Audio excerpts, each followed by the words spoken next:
مەراسیمی ماتەمینیە بۆ قوربانیانی ڕووداوی ئاگرکەوتنەوەکەی باڵەخانەیەک لە سۆران کە 14 کەس گیانیان لەدەستدا. لە ئێستاشدا لەسەر ڕووداوەکە 5 کەس دەستگیر کراون و تاوەکو ئێستاش دەرەنجامی لێکۆڵینەوەکان نەخراونەتە ڕوو. ڕێبەر ئەحمەد وەزیری ناوخۆی حکوومەتی ماوە بەسەرچووی هەرێمی کوردستان لەبارەی ڕووداوەکە ئەوەی خستە ڕوو. یەکێک لە هۆکارەکانی ئەو ڕووداوە دەگەڕێتەوە بۆ ئەوەی ئەو باڵەخانەیە وەکو پێویست مەرج و ڕێنماییەکانی سەلامەتی و بەرگری شارستانی تێدا ڕەچاو نەکراوە. هەروەها ئەوەشی خستە ڕوو کە قوربانیانی ڕووداوەکە ڕێگایەکی دروستیان نەبووە بۆ خۆ دەرباسکردن و هۆشیاریەکی ئەوتۆیان لەلا نەبووە تا بتوانن مامەڵەی دروست لەگەڵ ڕووداوەکە بکەن و خۆیان دەرباز بکەن.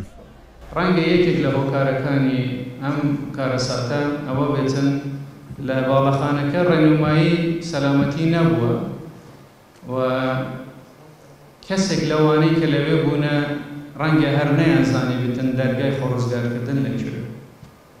ئەمە کەم تەرخەمیەکی گەورەیە لەلایەن خاوەنی باڵەخانەکە و لە هەمان کاتیشدا ئێمەش وەکو هاوڵاتی بەرپرسینەوەی کە لە شوێنێکی وە کە خۆمان بە کرێچی دەزانین و خاوەنی شوێنەکەین بیر لە شێوازی ڕزگاربوون بکەینەوە.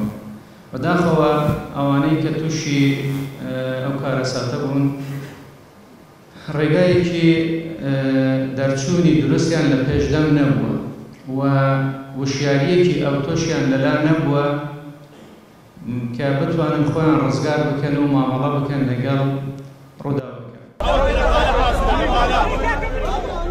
شاید حاڵان هۆکاری دروستبوونی ئاگری ڕووداوەکە دەگەڕێنەوە بۆ بوونی خەڵوزی نێرگەلە.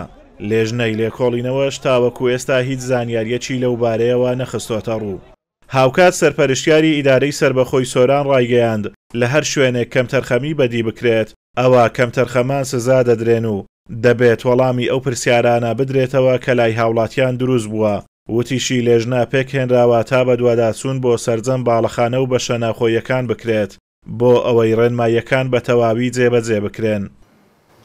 لە هەمان ڕۆژدا بە فەرمانی بەڕێز وەزیری ناوخۆ لیژنەی لێکۆڵینەوە لە وەزارەتی ناوخۆ پێکهات و هەردوێنێ لە کۆبوونەوەیەک بە ئامادەبوونی هەموو لایەنە پەیوەندیدارەکانی ئیدارە داوامان لە سەرۆکی لیژنە کردووە زۆر شەفافانە کاری خۆیان بکەن و لە هەر شوێنێک کەم تەرخەمیان بەدی کرد لە راپۆرتی خۆیان ئاماژەی پێ بکەن و پێشی هەر هەمویان لەسەر خۆمان.